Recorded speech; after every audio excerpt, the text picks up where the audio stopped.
Welcome to the Reclaim Project podcast. In this episode, we delve into the world of entrepreneurship with Kate Harris. Kate's approach to coaching emphasizes the need to incorporate well-being and personal development to ensure longevity, sustainability, and success. Welcome aboard, Kate. It's so good to have you on the show. It's a long time coming. We've tried to get it happening for the last number of weeks, but our respective schedules were a bit full, so nice to finally have you on board. Yeah, awesome. Thank you so much for having me. I really appreciate it. Now, the company that you started, it's called Human by Design. Mm-hmm. Okay, tell us more about that. Yeah, so Human by Design was created the last couple of years, essentially because I saw a prevailing need for more support in the entrepreneurial ecosystem. So I come from a very strong business background where I've helped entrepreneurs and leaders across organizational growth, scaling, connecting them to VCs. And I think among that, hustle kind of culture, I really saw that there wasn't enough support from a mental wellbeing perspective, and that it can cause, a lot of burnout, which is something that I don't think was really spoken enough about. So I created Human by Design because essentially we are human by design. So that's kind of where the name comes from, and really to offer more support to entrepreneurs on their journey, on their entrepreneurial path. And that's a very important function for entrepreneurs, especially because, there's so many hurdles that you come up against as an entrepreneur. There are people out there with so many great ideas, but they don't actually take that step into starting it because a number of factors: self-limiting belief, self-doubt. So somebody has an idea for a startup. What would your advice be in terms of, so they've got all the business plan and they have it all laid out, but there's still that bit of self-doubt as to taking that leap? Self-doubt happens to all of us, right? So even the greatest entrepreneurs. But I think, first of all, it's important to not shame yourself around that self-doubt, otherwise it does become quite a perpetuating cycle. I do think it's really important to have mentors and people to support you on your journey, whether it's, mentors within the similar industry, having coaches or therapists. The way that I run Human by Design is that your personal challenges and your business challenges are not separate. And I guess what I mean by that is, obviously, if there's a core fear for you in being able to maybe do a podcast like this, or do public speaking, or, go and try and win that first customer, the core fear underneath it, or the insecurity, will probably come out in other aspects of your life. So I think the way that we go about it is facing that fear, and that's obviously not always easy to do, but having the right people and support networks around you, I think, is key. Which is completely different to feedback. So you're running your idea past somebody or people, and they give you some feedback, and sometimes it's not, let's face it, not always positive, and that might hold you back because now you're relying on external validation from people who aren't necessarily in the know. And that's going to stop you from stepping forward. Feedback's important because I think as a founder, you need that feedback, but it's getting the right feedback. The right feedback. Because, if you can't hear no,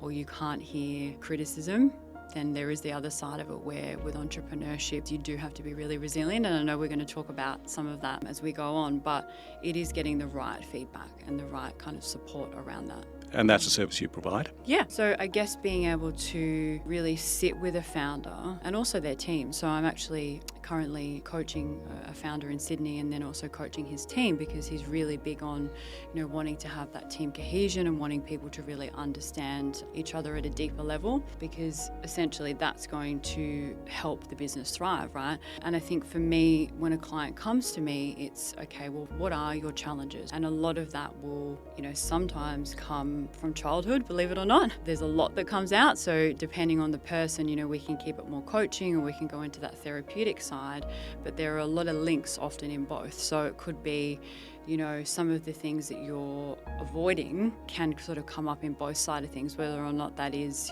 going and taking that step into entrepreneurship, or doing something that is a core fear in you, if that makes sense. That's very interesting. So that self-doubt could stem from a childhood trauma or a childhood event? What's the process? Once you identify that, that's possibly where that self-doubt comes from?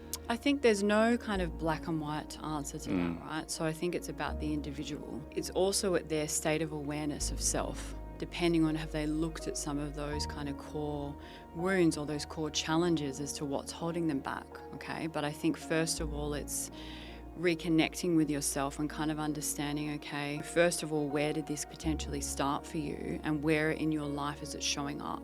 You know, it's showing up in your entrepreneurial journey, is it showing up, you know, in your personal relationships, and then work on fostering being able to overcome it. And I think overcoming it is using different strategies. So I will use coaching strategies, I will use therapeutic strategies, I will use mindfulness. You know, I think journaling is obviously very big, and I know a lot of people are encouraging people to journal. I think the good thing about journaling is that you're able to then sit with your emotions or sit with what's going on, reflect inward, and then process that to be able to move forward. Because again, if we're avoiding it, we're not then going to be able to cultivate and execute. Yeah, because like we talked about off air, that avoidance of old trauma or old wounds, it manifests in different areas, as you just pointed out, different areas in your life. So that whole process then of dealing with those issues, you can imagine that be a big process of self-discovery as well, because you learn a lot about yourself, a lot more about yourself, unearthing those wounds and dealing with it. And obviously you've got different types of entrepreneurs at different levels, right? So you've got, you know, your more young entrepreneurs who will need a different type of style, and some people who've not been in that entrepreneurial space, you know, they may be lacking confidence. Or then you've got your really high achiever founder or someone who's more mature, and, you know, they can look like they have it all together. And look, in some circumstances, you know, they do, and they're producing, you know, these multi-million-dollar businesses, but then underneath that, they're never satisfied. So it sort of depends on which end of the spectrum kind of talking about. That's very interesting, because some people can hit immediate success, but then that void, if you like, isn't filled, so they keep searching. Then understanding why you need to get that validation constantly. Yeah. And it's never good enough. Again, it's always like, where does that stem from? You know, because that's going to affect, you could be the most successful founder and everyone, you know, on the outside, you know, it looks all rosy. And to be honest, to someone else it is. But then inside, that person is feeling like, okay, I'm not good enough. You know, I need to move on and do the next thing. I'm careful about using the word balance, because I think there's no really such thing as balance in that entrepreneurial space. I like to use more of the word blend, because you don't know how it's going to be, right, week to week sometimes, depending on the phases of the startup that you're in. But I think it is really important that as an entrepreneur you connect with having that deeper self-awareness, because it's actually going to give you more success in your business and give you more overall satisfaction. And also, balance now for me has got a kind of negative connotation, because when you're balancing, you're consciously juggling, you know, you're consciously having to do one or the other to get your balance right. But a blend is so much more, I think it's a much more kind way of looking at it. So self-discovery, that's going to come up when you go into healing those, but then you also get a greater sense of self-worth and self-confidence in terms of pursuing your startup. Look, I think when we're talking about self-discovery on an entrepreneurship journey, right? I mean, the whole path of entrepreneurship is discovery. You know, it is kind of understanding how to build that startup from scratch and have that idea and then bring it to life. And then there's a whole load of like validation and iterations and everything that go around with that startup, I think. So if you're thinking about a founder and then their self-discovery process, and when they're going through that entrepreneurial path, they're going to be learning so much about themselves, which is going to tie into, you know, are they able to show up authentically, true to themselves? A lot of entrepreneurs, I find, you know, the really high achieving entrepreneurs, like they're just the biggest risk takers and they just want to get out there and just make it happen, right? And that's amazing, right? Because we all kind of just sit in awe and just like, wow, this person's created this amazing business. But again, I think the discovery part is about also making mistakes, right? And that's a big part of entrepreneurship, is that you're going to make mistakes and you're going to fail And you have to get used to failing and being okay with that, which then builds your resilience. Like you said, taking those risks or being willing to take those risks, but not in a reckless manner. I mean, there are a lot of entrepreneurs who are reckless because and I don't want to generalize here because it really depends on each human as an individual, but they can, be very impulsive and reckless because they want to make their dream happen and nothing is going to kind of stop them. If we talk about, being reckless in entrepreneurship, it could be bringing on people too early from a hiring perspective that, they've raised considerable amount of capital and they burn it very quickly. They don't emotionally regulate themselves, which actually spirals down onto their teams. So there's a whole load of learnings that come from entrepreneurship in terms of that they are essentially, as I said, the risk takers, the creatives, the people coming up with this brilliant idea. And then it's a lot of the time I find on the discovery process with, those really high achieving entrepreneurs, it's just like taking a step back, slowing down and understanding that it's okay if, other people in their team, I guess, show up differently. I'll give an example. So I've got a client that I'm working with in Sydney. He's a really high achieving entrepreneur who's got he's got 3 or 4 businesses, and he is extremely goal driven, obviously. He's very bold. He's a risk taker. I think, people love being around him because they feel that they can do anything when he's around. But I think the other side of him from a discovery process, even working with me, is that he's done a lot of business coaching and he loved that. And obviously business coaching there's still a need for that, right? Of course there is. But one of the comments that he made through working with me and being able to cultivate more self-awareness, that personal development for him was part of his discovery process and understanding that he needed to show up differently for his teams, and then he needed to show up, I guess, differently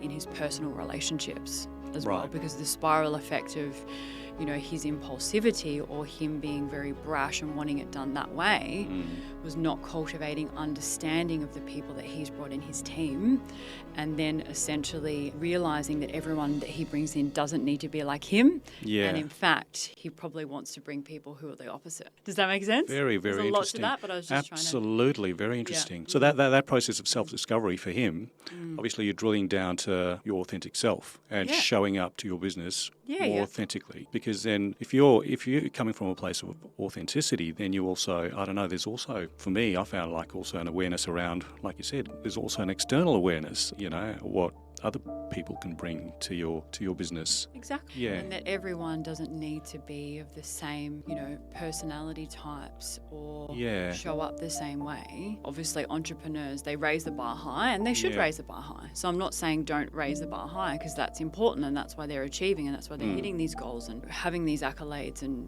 people are looking up to them. But at the same time, it's also important to understand if you want to cultivate success, you need to have more awareness on how you show up in the world, and especially as you're scaling, right, and you're bringing more people in the business, how that's affecting your teams, and then also affecting how you're showing up maybe for your partner or your wife or your husband. There's a whole dynamic again that's coming in of personal and professional merging. And also having that expectation to, let's say you set a high bar, and having that expectation that everyone lives up to that. And when they don't, that could lead to a lot of anxiety, a lot of stress, and then I can imagine you taking on a bigger chunk of the work because you want it done the way you want it done. Exactly.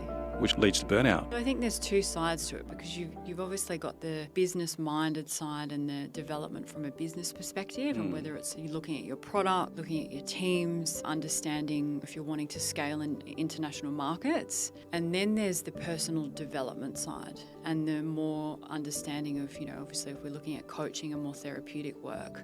And I think that it's becoming more apparent now in the entrepreneurial space how important that is.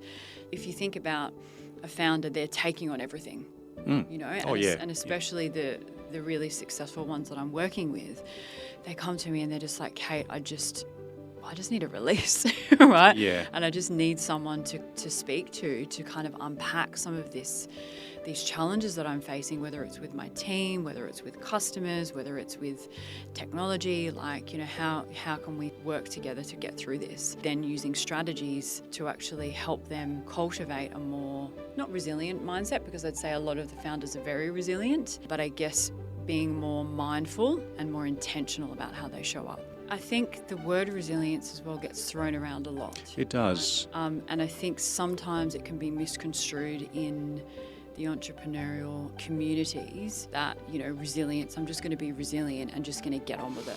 And to me, there's a difference. Yes, there are times in life where you just get on with it.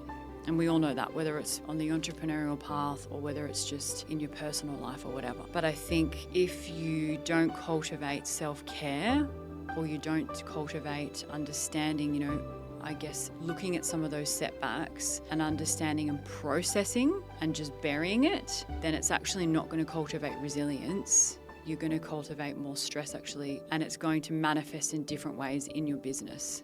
I think being resilient in any part of our lives is, yes, we've experienced setbacks and it's how we're overcoming those challenges to move forward. But in order to move forward, we need to explore the impact that has had on our journey and accept it. I agree with you completely that resilience, it's almost just a throwaway word now, without people appreciating the true meaning behind it. We all have it, but we just need to find it. The way we discover it is through challenges. Exactly. That's the way we cultivate it. Gritting your teeth and just battling through it just leads to more stress, like you pointed out, and anxiety and then avoidance. And avoidance, that absolutely. Situation. And where does that come out? Like, is it come out in drinking alcohol, or does it come out in taking drugs or binge eating or projecting onto others? So, it's almost giving founders also the tools to be able to navigate that, because entrepreneurship is a roller coaster. Like, one minute you're going to be feeling like on top of the world, you've got that funding from a VC, for example, or you've won that customer, and then the next minute you could lose a customer or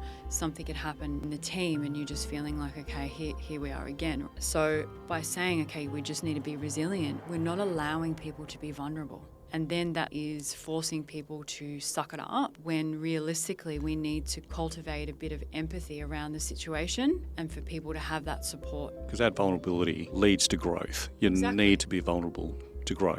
Well, I mean, you've obviously had to be quite resilient with your background and your police days and how people have to kind of cultivate this resilience when you're seeing a lot of turmoil in the world. Yeah, and there was no coaching around that. You just need to find your own way, and a lot of people, myself included, made a lot of mistakes in that journey, because you got to go at it alone. It really becomes a sink or swim situation. It's also the culture too, right? It's the culture, and it's also personality, I guess. It comes to personal characteristics. A lot of avoidance, like you said, people being so paralysed by what's going on that they turn to alcohol or just to escape. With entrepreneurship, there are going to be some challenges that seem so insurmountable. Would you advise people to turn inward first before taking on that challenge, or grit their teeth and try and work their way through it? I think it depends on the challenges that's coming up for people. Some people start their entrepreneurial path and they don't see that about themselves until it happens. They don't want to look at it, do you know what I mean? Like, I've met lots of different personality types where it takes a lot for them to look within and look at the stuff that they're holding on to, and you can't force that, right? So people will only look at themselves when they're ready. Like you said before, there are those founders that are impulsive. They just jump in recklessly at times, and when they hit these hurdles, it's like, where to now? I didn't see this coming. So for those guys and girls, I'd imagine it'd be quite difficult to turn inward because they went gung-ho from the start. I mean, you can plan as much as you can, like as best you can through your, through your startup journey, and a lot of creatives, they don't like planning. No, well, right? So they bring in other people to kind of help them with that as well. There's no black and white answer, but I would say every entrepreneur needs a coach, essentially. Even for myself, I've done a lot of my own self-development work, and I've seen coaches and therapists, and I continue to do that. By having someone that you trust and that you rely on, and is like a confidant, if you like, is going to really help you overcome those hurdles. I would say the start of your journey, you need to have at least 2 people that you really trust. 2 people that you can really trust who've done it before, but get to know them first, because a lot of people do a lot of talking. Yeah. Right, I don't mean it in a bad way, but I just mean, okay, what is their startup about? How do they show up in the world? How do they handle challenges? And that's an important point, just to step back a little bit, because I know from personal experience, when you want to go into something, like you're so excited, you just want to make things happen. I wish I'd done that before, because I've discovered a lot about myself since my startup, because I've changed changed direction. I changed tact without getting stressed out about it. It's only because a lot of that was just self-awareness. I was aware that that particular path was leading me to burnout and I needed to change direction. Not wholesale direction. I feel so good for it. For me personally, a lot of what I do is a reflection of me. It's my passion. And I think that'll be true for any startup. Any founder, they're doing what they're doing, or this idea was born out of some kind of passion or some kind of personal belief, So embracing that belief from a place of authenticity is going to make it so much better, but it's not a journey you can do alone. It's a long trip, becoming authentic. Well, it's what's stopping you from being authentic. I had a young entrepreneur that I was coaching and, very, very dedicated, had a lot of perfectionistic tendencies and, the kindest heart, such a great person. For him, we dug down as to why he wasn't able to show up authentically. And I think for him, it was really the core wound there was, he's not allowed to make mistakes, which is the opposite to entrepreneurship. This guy now, after having, several sessions with me, he's now able to go out in the world and I guess, those perfectionistic tendencies are still there. And it's not something about, okay, I need to shame myself for that. And I'm a perfectionist. And we all have it. I can put my hand up to say I definitely have that at times. But he can now go out in the world and he can accept that about himself, for starters, right? Because before it was this core fear of if I go and do this, I'm not allowed to make a mistake and then, I guess probably what people are going to think of me, and that was kind of holding him back from continuing his path. Then he was kind of mirroring people too because he felt like he had to be like them. I think for him now, he has much better boundaries in place. He's able to show up authentically as himself, and there's a change in his demeanour and the way that he speaks. So he doesn't sort of hold back as much, and he's able to speak his truth. And when I talk about mirroring, there's nothing wrong with looking up to people, but I think as human beings, sometimes we put people on pedestals. It's motivating to look at someone and be like, yeah, they're great or whatever, and I love that. And I have, different, I guess not idols, but people that I kind of look up to as well and think, yeah, I love what they're doing, I love what they're about, love their energy. But at the same time, I want to put my own spin on it. So when you mirror somebody, it's not copying somebody, because then if you do that, then you're putting on a persona and you're not showing up authentically, and that's just going to lead to all kinds of unhappiness and stress. So for me, I've always been a deep thinker, but it bled into overthinking. It's two different things, but it bled into overthinking a lot, and that was to the point where it became paralysing for me, because as an overthinker, you try and negate all the risks, you try and manipulate an outcome mentally. You just exhaust yourself to the point where you paralyse yourself so much you end up not doing it. Causes procrastination. Yeah, I still think deeply and think a lot, but not to the point where I talk myself out of something. I'm more open to taking calculated risks, calculated being the operative word there, and having more go forward. Taking risks with confidence. And unpacking, I guess, I've had a lot of clients with that kind of programming as well, and I've definitely run overthinking, right? I feel like the best people do, but yeah. But that sort of overthinking, analytical, it can be, I can imagine, when you a police officer, you're looking for everything as well. You're looking for what could happen, and you need to have that as a skill, right? But then when it comes into, obviously everyday life or cultivating a business now, overthinking then can create that perpetuating cycle of procrastination and then worry. And I think a lot of tying that back into entrepreneurship, a lot of being an entrepreneur is taking a risk. And sometimes by just doing, that actually starts the momentum, and then that brings in other people into your life. That's another topic, more around manifestation. But then by continuing that, is that getting yourself out there, you're actually beginning to cultivate a more balanced mindset, because you're realising, okay, by actually doing it and putting myself out there is not as bad as what I thought it was going to be. There's an entrepreneur, Alex Hormozy. He had a beautiful quote, or has a beautiful quote. He said, fear is an inch deep and a mile wide, which is so true. You have this huge expanse of fear and then so scared to jump in. Then once you jump in, you discover the water's only an inch deep, and then you run with it. And that's part of self-discovery. Yeah. I lost track of who I actually was authentically in that police role, because it was so all-consuming. I became the role. I became that persona. I became the title. I lost... It was your identity. That was my identity completely. I lost complete track of who I really am. So it took a lot of unlearning. I talk about overthinking and planning a lot in the police, and that's part and parcel of the job. It was all strategic.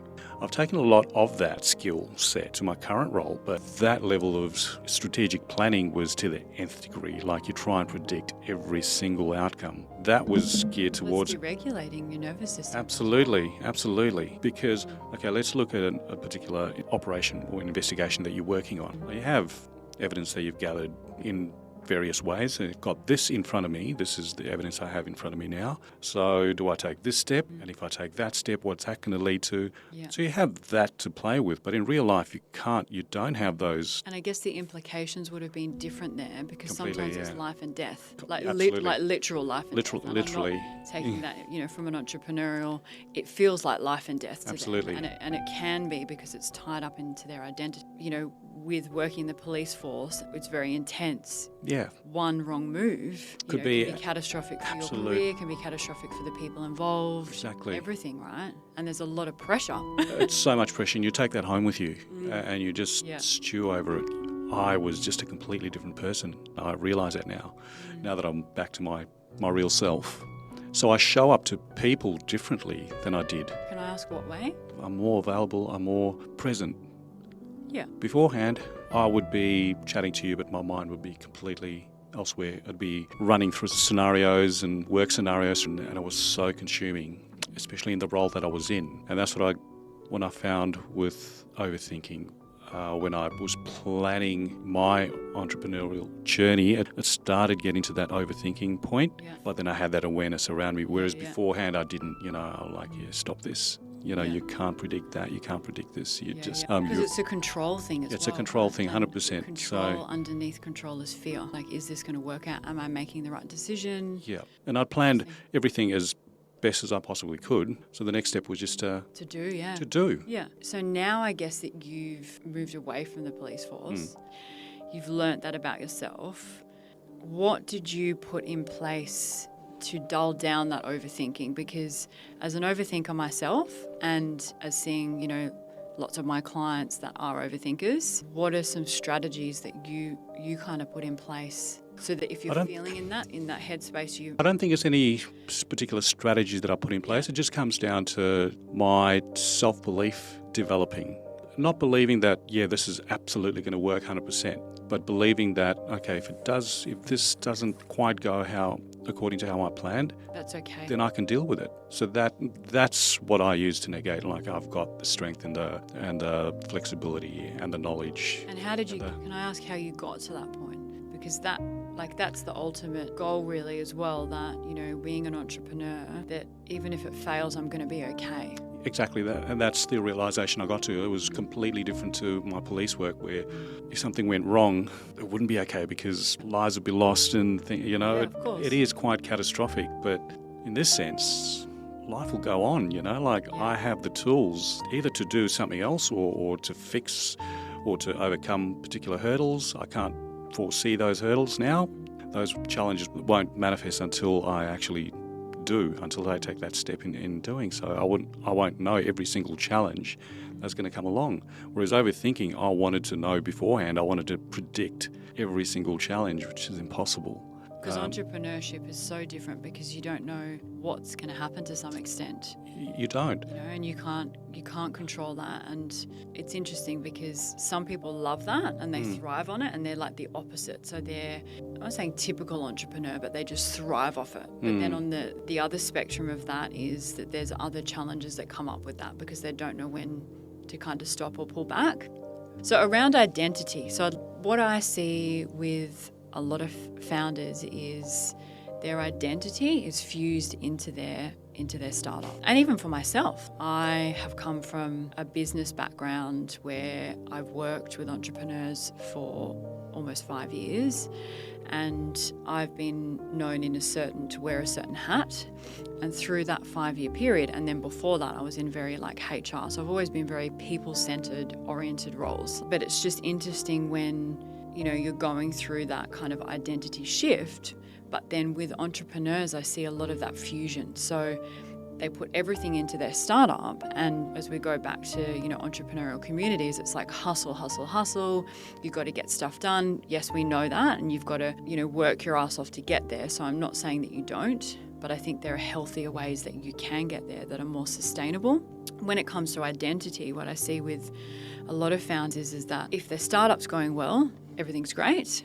And if things aren't going so great, or for what they perceive as not being great, then everything is just, doom and gloom. And then the effects of that can really affect their relationships with, their partners, their children, their friendships. So with some of the clients that I work with, I do what it's called identity fusion. So we try and work together to diffuse that. And what that means is that, yes, you still have your startup, right? And it's still your passion and it's still putting your blood, sweat and tears into it. But we're trying to separate, say we were using you, for example, like who is Sean?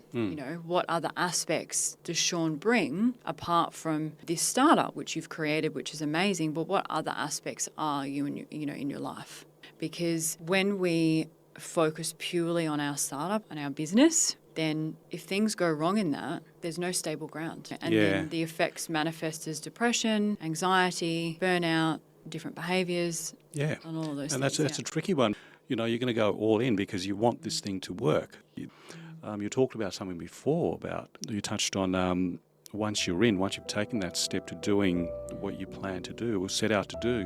One thing I didn't plan is that you attract people you're supposed to attract. And you said, that's touching on manifestation, but that's certainly how it happened for me. You approach and you engage different types of people in terms of your business, but then also at the same time people walk in that you don't plan to. Like they just walk in, they just find their way into your world. So it's really by showing up authentically as who you really are through that self-discovery process, which let's face it is ongoing and that never ends.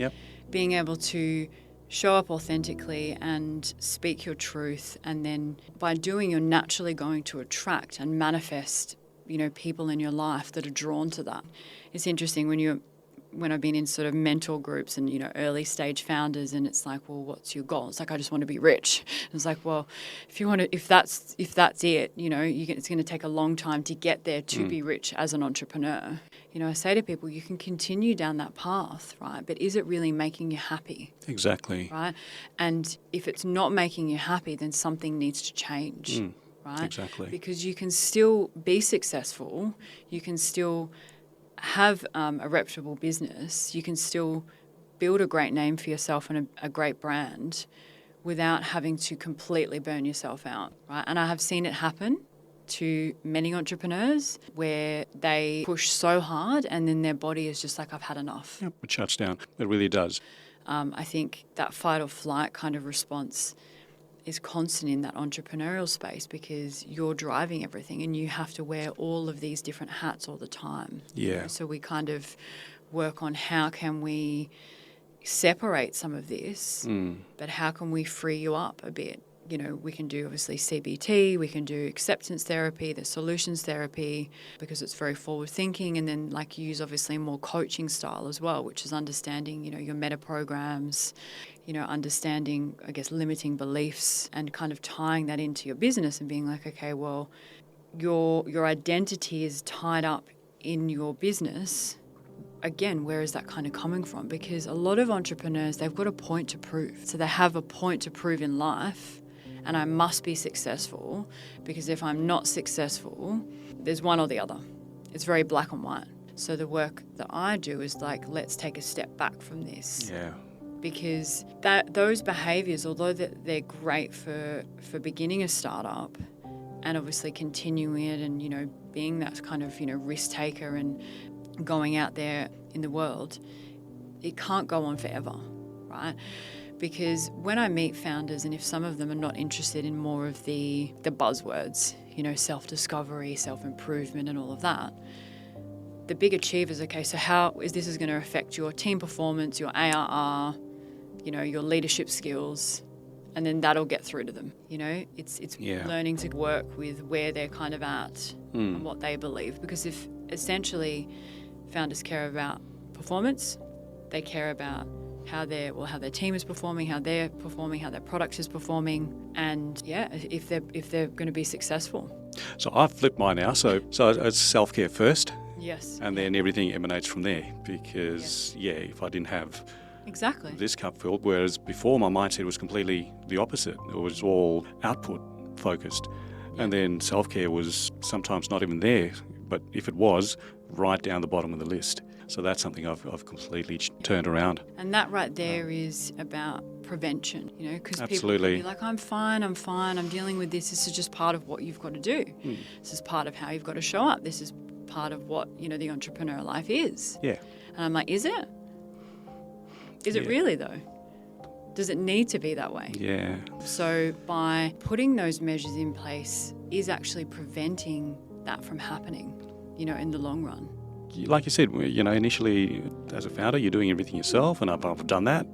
A lot of that was control as well. Yeah. I wanted things to go a certain way, but now I have the trust to outsource because I know it'll work. Because I show up to whoever I'm outsourcing, I show up to that person or those people differently, more authentically. Whereas if I hadn't learned the lessons I'd learned, I would have approached them from a position of stress, from a position of, inauthenticity, and it wouldn't have gone the way I wanted. It's good to understand your journey and I guess where you've come from and then how you're kind of now implementing it into your life as well. So I think as much as I'm working with entrepreneurs and leaders, you don't have to be an entrepreneur or leader to resonate with what I'm saying, because essentially it is, we are talking about coming back to self and implementing self-care practices and going on a self-discovery path to be able to improve our personal development, to improve our business success. And that's the biggest, the biggest thing that I would encourage for entrepreneurs is understanding that personal development is just as important as business development or business success. By understanding yourself more, you're going to be more successful and sustainable in your entrepreneurial path. And there's a huge percentage where I think it's over 80% of startups will fail. With that statistic alone, I don't know in terms of all of the stats as to the reasons of that. I mean, there'd be a whole multitude. Yeah. It could be around burnout. It could be around, the product wasn't good enough. The idea wasn't good enough. They haven't done enough validation. There's so many things. But I think what is really important is, starting with that personal development. Personal development is 100% needed. So getting a coach or a therapist or someone like myself that has a combination of both skills and being able to work with them and understand some of these blockers. If your North Star is to be successful and that's what you want to do, then really it should be non-negotiable. Even if you think you don't need it and you think you have enough support, you've also got to be careful of, is that support bias? Yes, we can go to our best friend. Sometimes friends don't want to tell us the truth. Some people want to enable our behaviour because they don't know how to, and it's not really up to them to have the skills to be able to guide you. And then on the other side of it, there are some people who have maybe not had the best experience in their startup. Yeah. So then they may project some of their own wounds, if you like, from their battle scars, onto you. So I always say to people who have not had that experience in the entrepreneurial space, you need to use your discernment, because I see people go into it bright-eyed and bushy-tailed, and you should be. Like, I'm passionate about what I do, and when I'm in this space, even doing podcasts and whatever, like, it lights me up. That's how I know that I'm in the right space, because it fuels me. So I'm not saying don't let it fuel you or be passionate about it. What I'm saying is use your discernment for who you get advice from.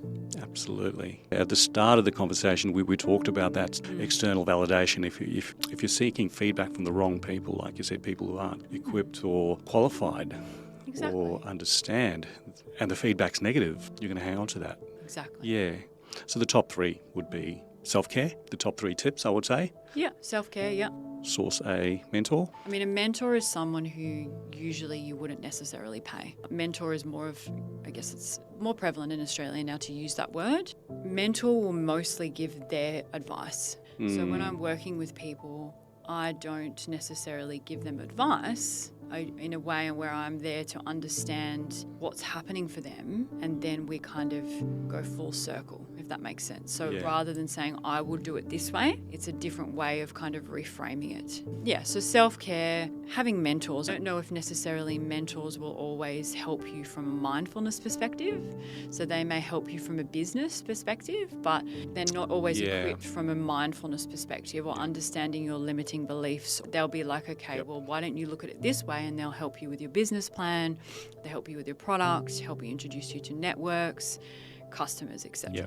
And then I guess the third thing is really continue that path of self-discovery. So write down what you're finding challenging and lean into it. Writing down some of the things that keep coming up for you, because you'll often find that it could be a different event, but the same behavior. So whether that's journaling or you don't, there's no rules around journaling. I see all these things online or whatever. You don't have to write an essay. You can write bullet points if you want. But when you're feeling that and those triggers come up for you, write it down so that you can then reflect back on it and be like, okay, this is happening for me. Like, this is something that's a continued behavior, right? And then really it's leaning into it, and how you lean into it is you can either go on that discovery process yourself if you feel equipped enough, or you can get someone to help you unpack some of that. I could talk to you for hours and hours. You're such an interesting person, honestly, and your whole journey fascinates me. Like what you've done so far, and in terms of your own self-development as well. So I'd really like to thank you so very much for your time today and sharing all your knowledge about entrepreneurship. And a lot of people take a lot out of this podcast. So, thanks again, Kate, for coming along. Thanks so much. Okay. Bye. Thanks for listening. Join us again on the next episode of the Reclaim Project podcast.